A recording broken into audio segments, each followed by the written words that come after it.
신명기 1장 19절로 33절의 말씀을 통해서 31절에 이런 말씀 있죠. 너희를 아나사 이곳까지 이르게 하셨느니라. 너희라는 표현을 하고 있습니다만은 직접적으로 여러분들 자신을 생각해 볼 수 있기를 바랍니다. 나를 아느사 이곳까지 이르게 하셨다. 아멘. 제목 자체가 은혜입니다. 그죠? 나를 안으셔서, 사랑이 많으신 하나님께서 나를 안으셔서 이곳까지 보호하시고 인도하시고 지도하시고 이끌어 주셨구나. 이게 우리의 마음속에 늘 도사리고 있는, 품고 있는 하나님에 대한 고백이어야 될 줄 믿습니다. 우리 교회는 요번 한 해 잔치도 생략했고요. 나들이 어쩌면 여행이라고 할 수 있는 여행도 저희를 생략을 했습니다.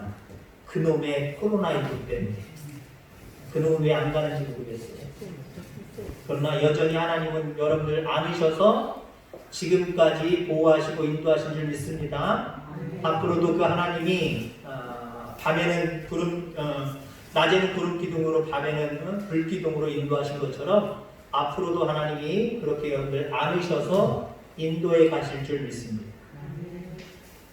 지금 여행 가는 것, 특별히 물론 국내 여행도 그렇습니다만은 해외 여행은 정말 90% 이상이 줄어버렸습니다.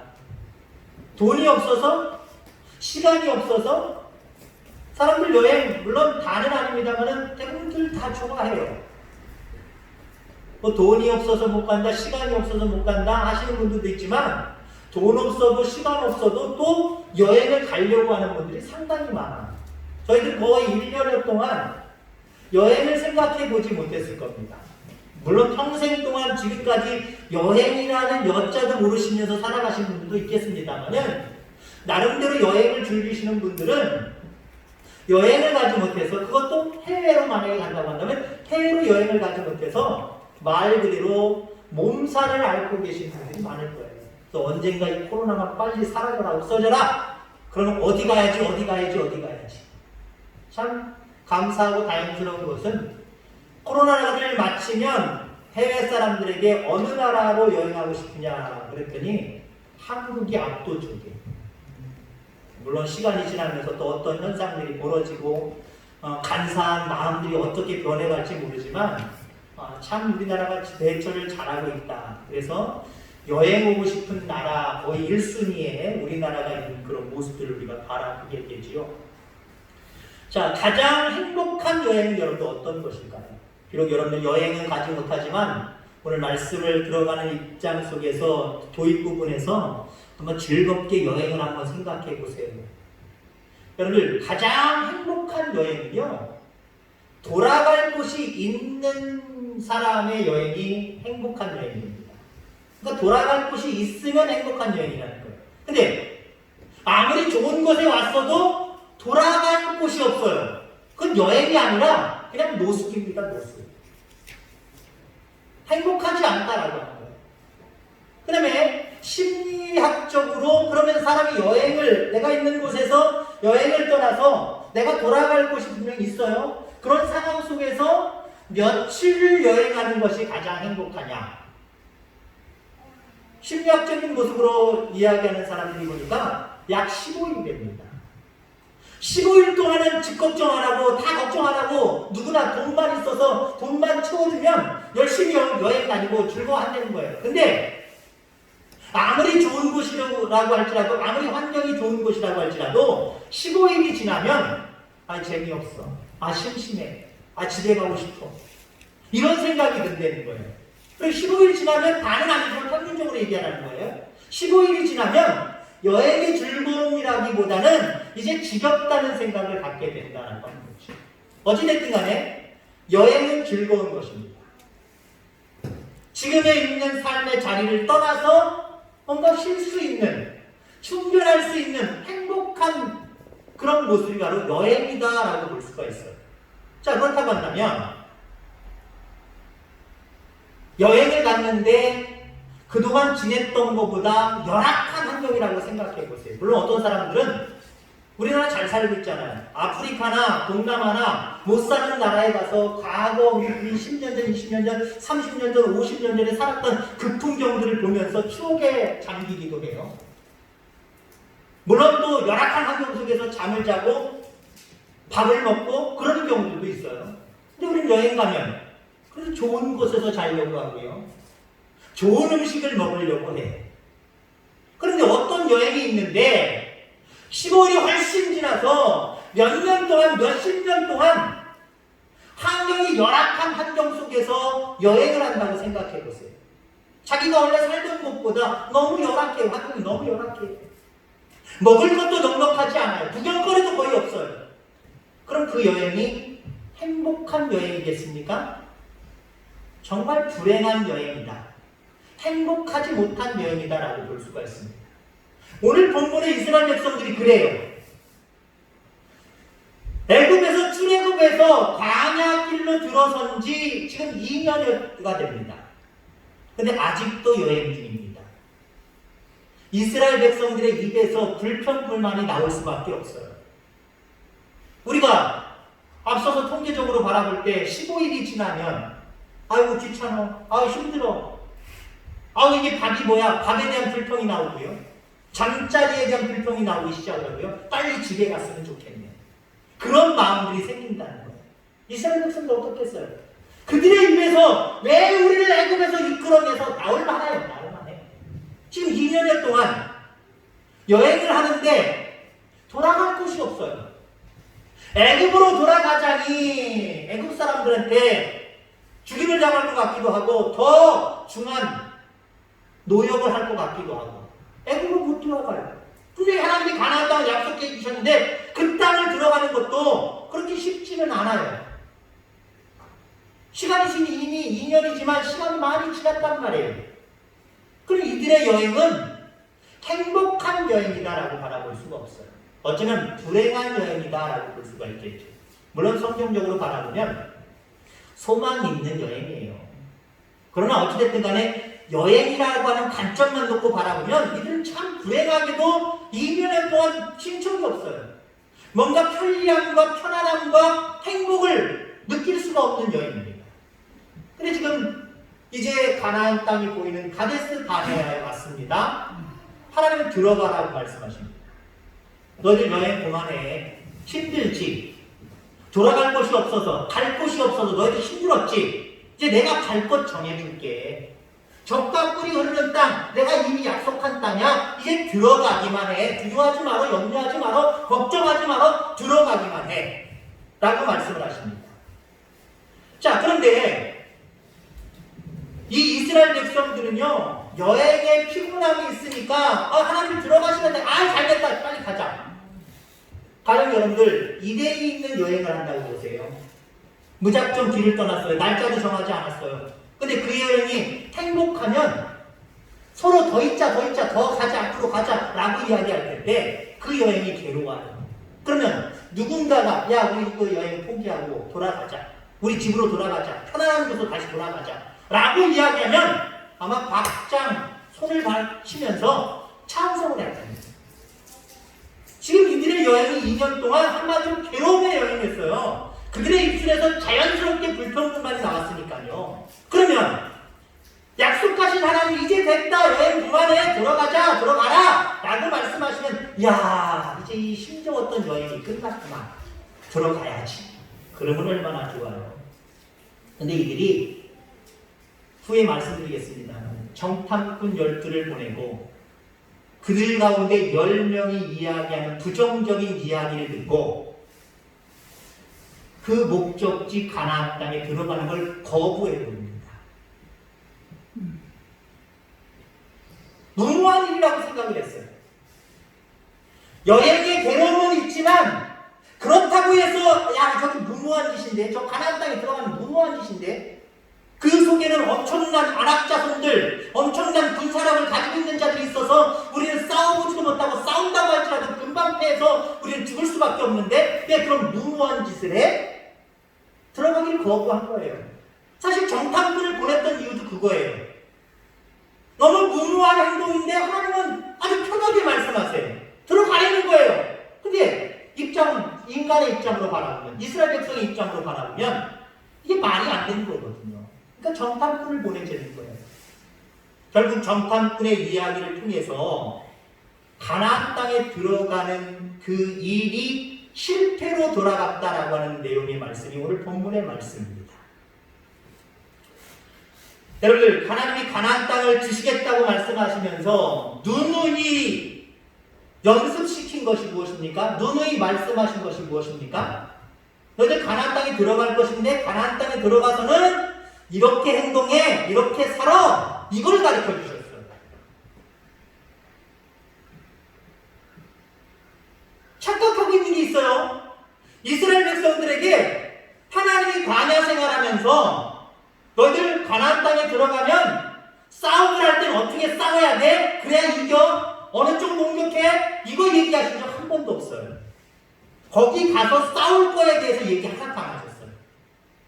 하나님은 거기를 당연히 들어가는 걸로 이미 약속하셨고, 들어가서 이렇게 살아야 돼, 저렇게 살아야 돼, 광야에서 연습시키셨어요.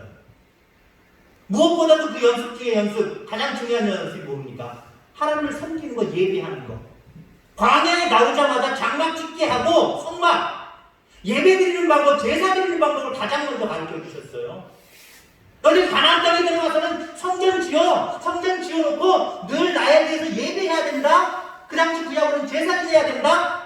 하나님의 백성으로 이렇게 살아야 된다, 저렇게 살아야 된다. 이걸 말씀하셨단 말이에요. 들어가서 싸우게 될 건데 어떤 족속을 만나고 어떤 족속을 만나고 어디 가면 누굴 만나고 그때는 이런 작전을 쓰고 저기 가서는 저런 작전을 쓰고 이렇게 하고 저렇게 하고 거기 지형이 이러니까 여기다 매복시키고, 이건 전혀 얘기 안 하셨어요. 전혀 얘기하시지 않았다는 거예요. 여러분들, 사람들은요 미래에 대한 두려움을 가지고 살아가요. 물론 희망도 가지고 살아가지만 미래에 대한 두려움, 내일 어떻게 될 것인가, 이 두려움이 우리 인간 모두에게 있다는 거죠. 자, 그런데 탈취하여 승자가 돼야 한다는 생각으로 살아가는 사람들은요 이 두려움이 더 커지게 되어 있어요. 내가 경쟁해서 뭘 얻어내야 되겠다라고 하는 모습으로 이 세상을 살아가면요 더 두려워. 왜? 물론 오늘 싸움에 대한 이야기를 할 겁니다만, 그 경쟁하는 사람들, 내가 탈취해야 될 그 사람들과 싸울 걸 생각하면 겁부터 나는 거예요. 가나안 땅은요 그냥 들어가기만 하면 되는 거예요. 하나님이 약속하셨으니까요. 하나님이 다 하신 일이에요. 근데 이 사람들은 어떻게 생각했어요? 가나안 땅에 가서 어떻게 싸우지? 이 걱정을 하고 있었단 말이에요. 이 사람들을 어떻게 우리가 상대하지? 그 사람들을 우리가 직접 눈으로 봐야 되겠어. 가서 봤더니 안악자손이래요. 안악자손이라고 하는 의미는 우리보다 골격이 커서 치가 월등하게 크고 장대하다는 거예요. 장대하다는 거예요. 그래서 우리가 쟁취할 수 없다는 거예요. 우리가 싸워봤자 소용이 없다는 거예요. 노력해도 안 된다는 거예요. 그러니까 이들이 가나안 땅에 대한 희망보다는 오히려 싸워서 이겨야 되는데, 쟁취해야 되는데 그 사람들이 강하기 때문에 쟁취할 수 없으니까 어머나 하고 하나님을 두려워하지 말라고, 놀라지 말라고, 걱정하지 말라고 하는데, 이 사람들은 자기들이 쟁취할 생각을, 앞으로 쟁취할 생각을 하니까 두려워지기 시작하는 거예요. 겁나기 시작하는 거예요. 무서워지기 시작하는 거예요. 여러분들, 그리스도인은요 영적인 가나안 땅, 즉 천국에 올라가기 위한 훈련장으로서의 모습을 이 땅에서 생각을 해요. 아, 이곳은 천국에 올라가기 전에, 이스라엘 백성들이 가나안 땅에 들어가기 전에 하나님이 광야에서 훈련시키신 것처럼 나도 이 땅에서 이곳을 훈련장으로 여기고 신앙의 싸움을 싸우며 훈련 잘 받아야지. 이게 우리 그리스도인들이 살아가는 삶의 모습입니다. 이게 그리스도인의 삶을 살아가는 모습이에요. 여긴 연습장이라는 거죠. 훈련받는 곳이라는 거죠. 여기서 모든 것들이 결정되기 때문에 내가 어떻게 하느냐, 이렇게 살아가면요 두려움이 엄습해 오게 되어 있어요. 왜? 우리가 할 수 있는 게 한계가 있거든요. 싸울 수 있는 한계가 있거든요. 쟁취할 수 있는 게 한계가 있거든요. 아니, 그 쟁취하기 위해서는 내 노력이 엄청나게 들어가야 되고 내 뒤에 든든한 백이 있어야 되거든요. 하나님한테 그 백을 해달라고 해요. 어이없게도. 하나님 이 땅에서 내가 네 백을 해줄 테니까 마음대로 네 마음대로 원하는 것들 다 요구해. 해봐. 네가 그 싸움을 내가 승리하게 해줄게. 라고 말씀하시지 않았어요. 이 땅은 하나님의 나라, 가나안 땅에 가기 위한 훈련장이다. 여기서 신앙의 싸움을 너희들 싸워야 된다. 한마디로 훈련해야 된다. 라고 말씀하고 있다라고 하는 거예요. 여러분, 좋은 땅은 예나 지금이나 많은 사람들이, 많은 나라들이 차지하려고 합니다. 일본이랑 우리나라들은 경적이죠. 정치적인 적이죠. 어쩌면 북한보다도 더 심한 적처럼 생각하는 것이 일본과 우리나라 사람들의 공통된 반응인 것 같습니다. 일본이 왜 이렇게 우리나라를 호시탐탐 노리면서 쳐들어오기도 하고 빼앗아가기도 하고 왜 그럴까요? 섬나라로서 진출해야 될 곳이 그 위치를 바라볼 때 대한민국, 한국이 너무 좋은 땅이에요. 너무 좋은 위치에 있어요. 그러니까 거길 발판을 삼아서 대륙으로 진출하려고 하면 우리나라가 너무나도 필요했던 거예요.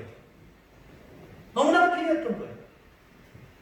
북한이나 중국은 안 그렇습니까? 물론 공산주의라고 하는 공통점이 있었습니다만은 중국도 이 대한민국 반도를 통해서 일본이나 저쪽 다른 쪽으로 얼마든지 진출할 수 있는 지리적인 위치를 가지고 있어요.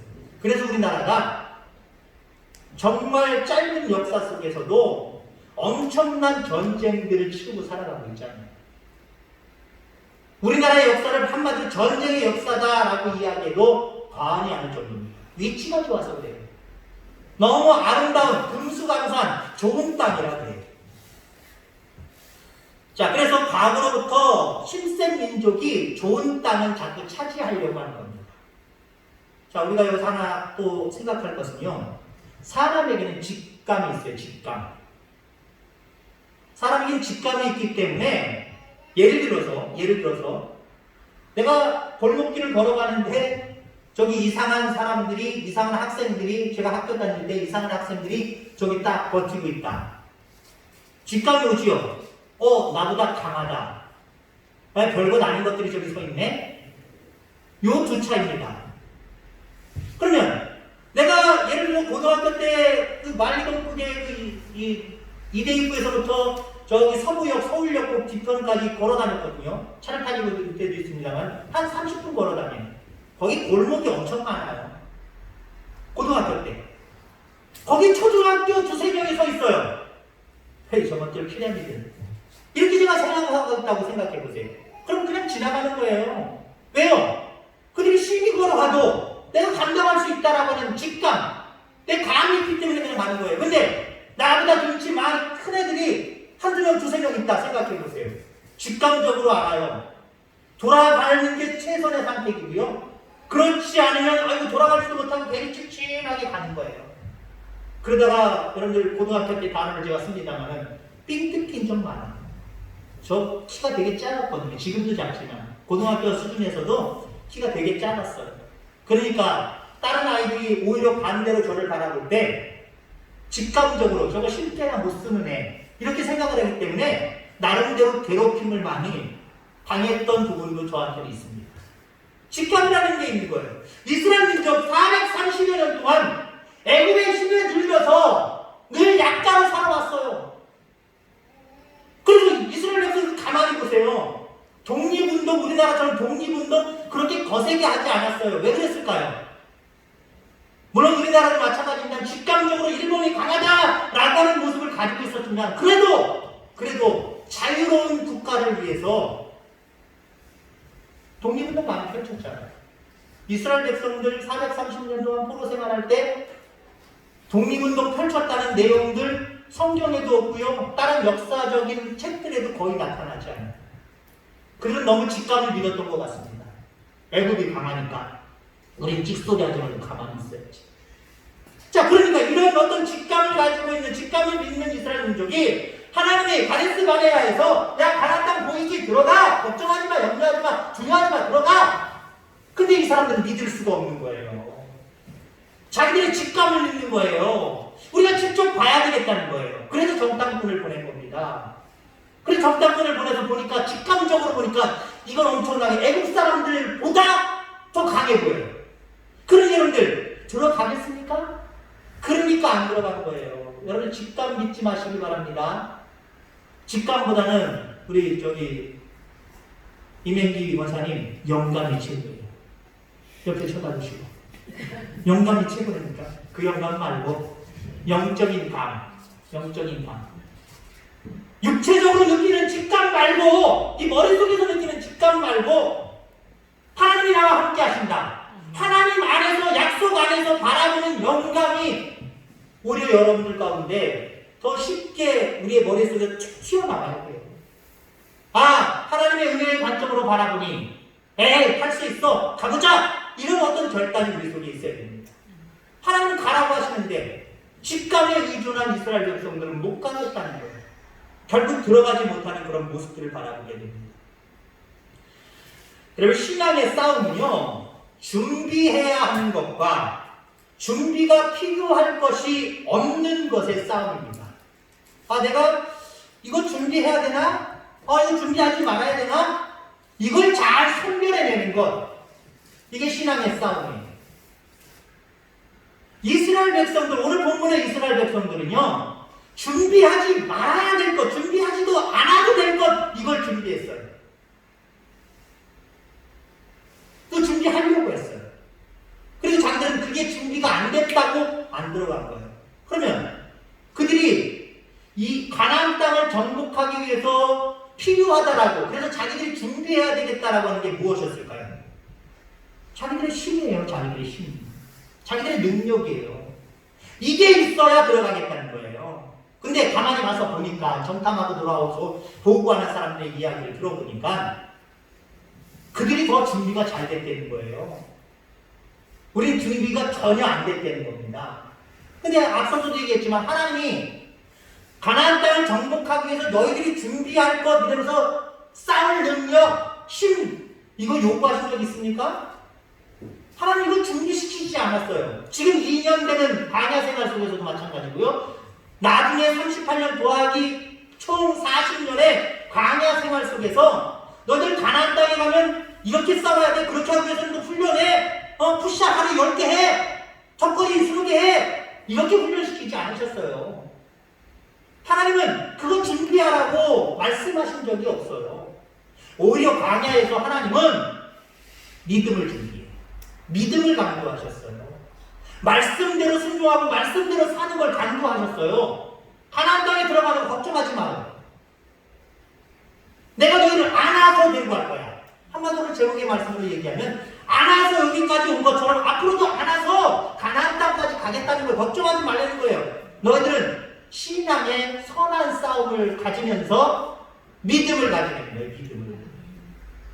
자, 그러면 우리가 내가 준비해야 될 것과 준비하지 말아야 될 것과 이런 어떤 신앙의 싸움을 싸워야 되는데, 무엇보다도 여러분들 우리가 그 싸움을 잘 싸우기 위해서 죄악된 본성이 어떤 것인가, 나의 본성이 무엇인가 깨달아야 되고요. 알아야 되고요. 이 본성과 나의 본성과의 싸움을 먼저 우선적으로 승리해야 될 줄 분명히 믿습니다. 이스라엘 백성들이 한마디로 신앙의 싸움에서 실패하는 것은요, 타락한 죄의 본성 때문에 그래요. 여러분, 사람은 가만히 두면요, 하나님을 반대하는 쪽, 그러니까 하나님이 싫어하는 쪽, 하나님 앞에 죄 짓는 쪽으로 흘러가게 되어 있어요. 여러분, 자동차 운전하시는 분들 있죠?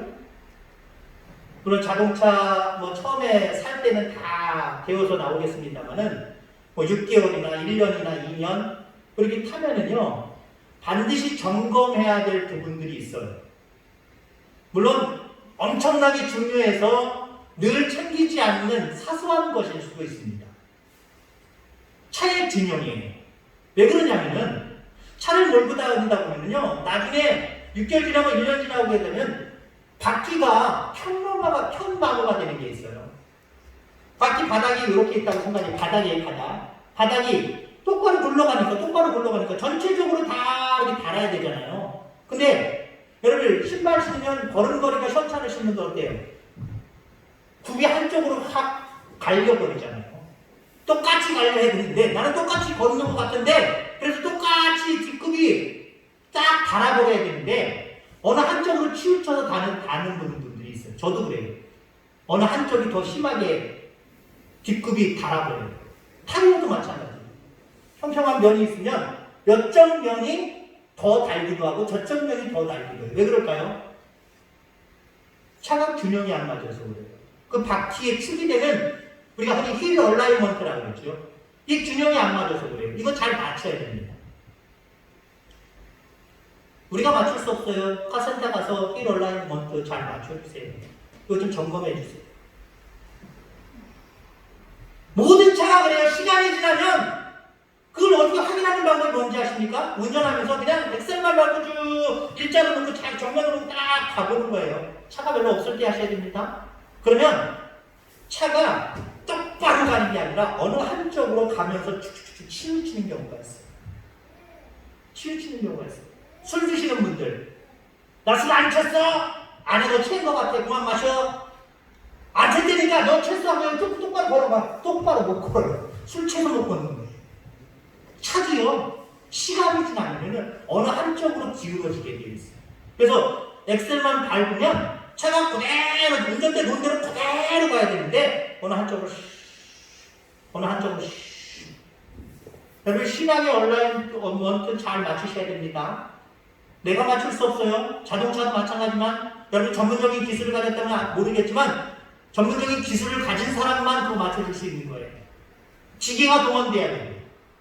신앙의 얼라이먼트도요, 하나님만이 전문가십니다. 말씀만이 그걸 고치는 도구가 돼요. 그걸로 잘 맞춰가시길 바랍니다. 가만히 내버리면 우리 인간의 본성은 하나님이 원하시지 않는 다른 쪽으로 쭉 삐뚤어지게 되어 있다니까요. 그걸 잘 맞춰가야 된다라고 하는 거예요.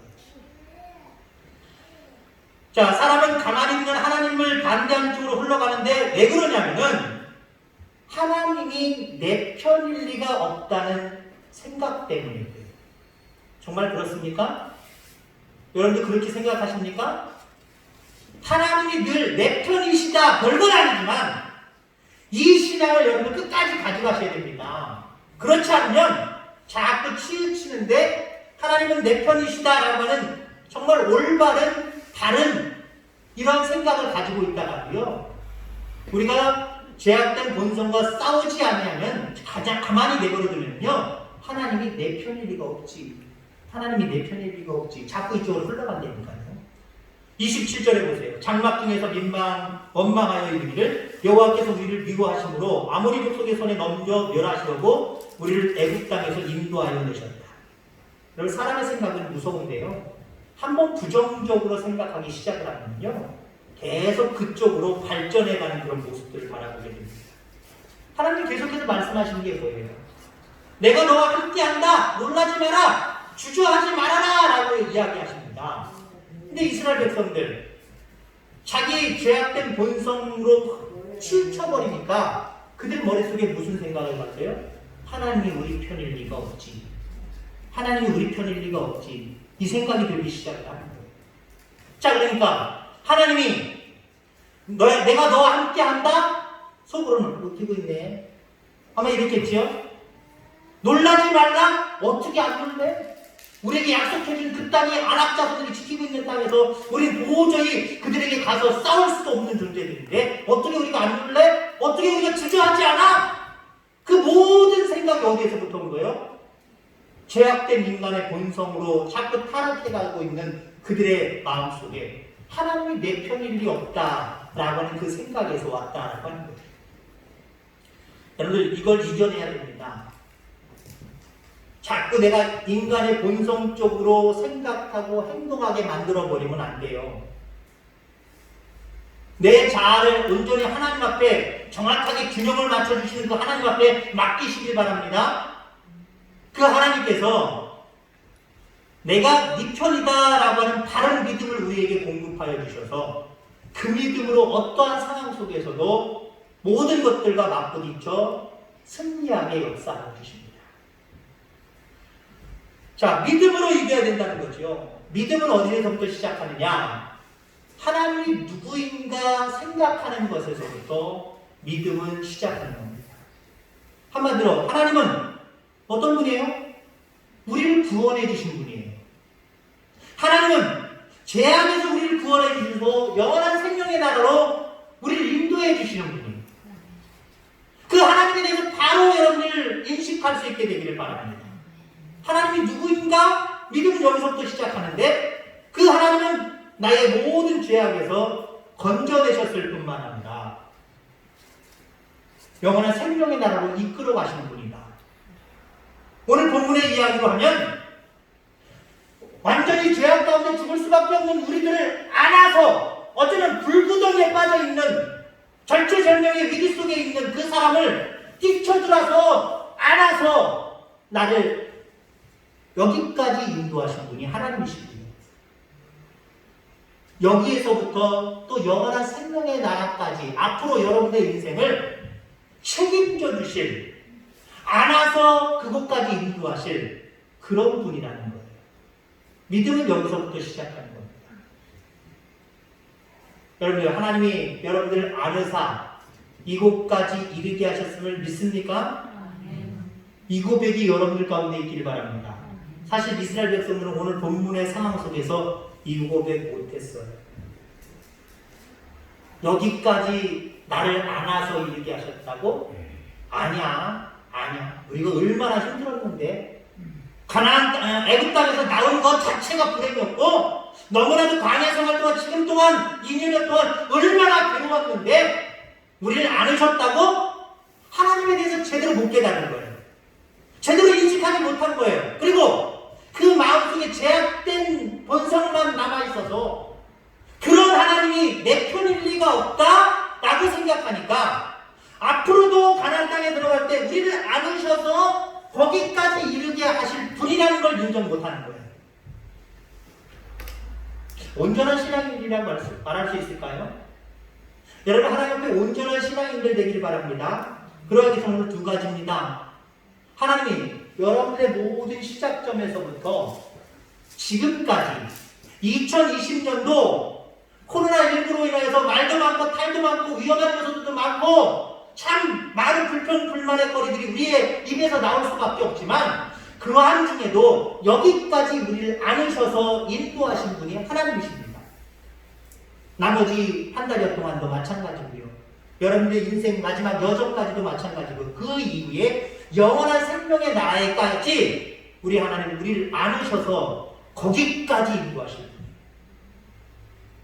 그 하나님 앞에 날마다 감사하며 날마다 하나님이 내 편이심을 믿습니다. 밤에 불기둥으로 낮에 구름기둥으로 나를 보호하시고 인도하시며 날마다 나를 안으셔서 이끌어 가실 줄 믿습니다. 이 믿음의 고백을 하면서 든든히 서갈 수 있는 저와 여러분들 다 되기를 주의 이름으로 축원합니다. 기도하겠습니다.